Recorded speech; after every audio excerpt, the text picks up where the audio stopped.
Exodus chapter 10, New Living Translation. Then the Lord said to Moses, "Return to Pharaoh and make your demands again. I have made him and his officials stubborn so I can display my miraculous signs among them. I've also done it so you can tell your children and grandchildren about how I made a mockery of the Egyptians and about the signs I displayed among them, and so you will know that I am the Lord." So Moses and Aaron went to Pharaoh and said, "This is what the Lord, the God of the Hebrews, says. How long will you refuse to submit to me? Let my people go, so they can worship me. If you refuse, watch out, for tomorrow I will bring a swarm of locusts on your country. They will cover the land so that you won't be able to see the ground. They will devour what little is left of your crops after the hailstorm, including all the trees growing in the fields.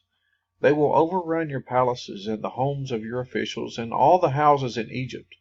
Never in the history of Egypt have your ancestors seen a plague like this one."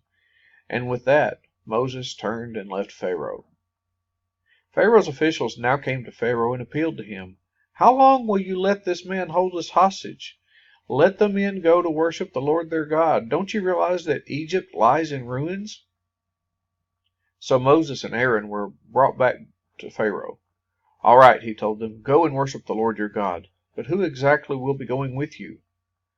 Moses replied, "We will all go, young and old, our sons and daughters, and our flocks and herds. We must all join together in celebrating a festival to the Lord." Pharaoh retorted, "The Lord will certainly need to be with you if I let you take your little ones. I can see through your evil plan. Never! Only the men may go and worship the Lord, since that is what you requested." And Pharaoh threw them out of the palace.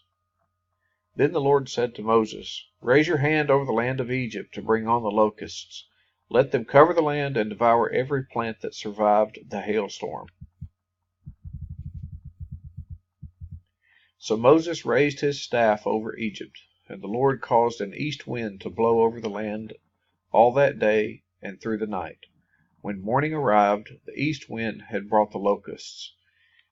And the locusts swarmed over the whole land of Egypt, settling in dense swarms from one end of the country to the other.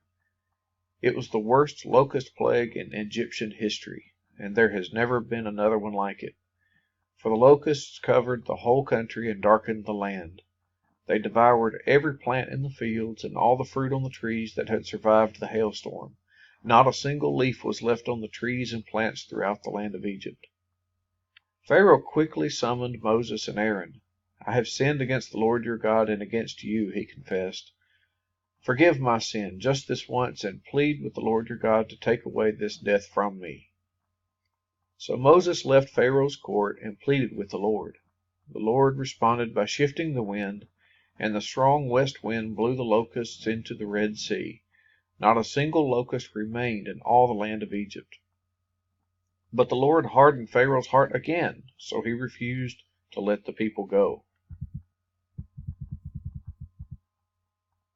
Then the Lord said to Moses, "Lift your hand toward heaven, and the land of Egypt will be covered with a darkness so thick you can feel it." So Moses lifted his hand to the sky, and a deep darkness covered the entire land of Egypt for 3 days. During all that time, the people could not see each other, and no one moved. But there was light as usual where the people of Israel lived. Finally, Pharaoh called for Moses. "Go and worship the Lord," he said, "but leave your flocks and herds here. You may even take your little ones with you." "No," Moses said, "you must provide us with animals for sacrifices and burnt offerings to the Lord our God. All our livestock must go with us too. Not a hoof can be left behind. We must choose our sacrifices for the Lord our God from among these animals, and we won't know how we are to worship the Lord until we get there." But the Lord hardened Pharaoh's heart once more, and he would not let them go. "Get out of here!" Pharaoh shouted at Moses. "I'm warning you. Never come back to see me again. The day you see my face, you will die." "Very well," Moses replied. "I will never see your face again."